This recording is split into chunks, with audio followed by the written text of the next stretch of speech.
హస్తినాపుర రాజు పాండురాజు అడవికి ఎందుకు వెళ్లవలసి వచ్చింది? ఒకే ఒక్క పొరపాటు ఆయన జీవితాన్ని ఎలా మార్చేసింది?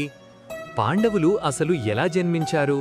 అయితే వీడియోను చివరి వరకు చూసి ఒక లైక్ చేయండి. ఒకసారి పాండురాజు వేటలో ఉండగా పొరపాటున మైథునంలో ఉన్న ఒక ముని దంపతులపై బాణం వేస్తాడు.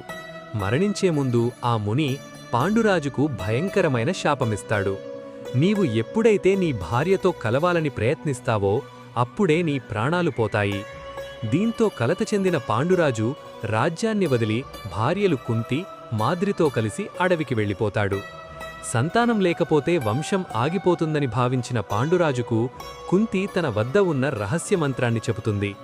దుర్వాస మహర్షి ఇచ్చిన ఆ మంత్రం ద్వారా ఆమె ఏ దేవుణ్ణి ప్రార్థించినా వారి ద్వారా సంతానం పొందవచ్చు. అలా కుంతీదేవి యముడి ద్వారా ధర్మరాజును, వాయుదేవుని ద్వారా భీముడిని, ఇంద్రుని ద్వారా అర్జునుణ్ణి పొందుతుంది. కుంతీ మంత్రాన్ని మాద్రికి కూడా ఉపదేశించగా ఆమె అశ్వినీ దేవతల ద్వారా నకుల సహదేవులను పొందుతుంది. వీరే 5గురు పాండవులు.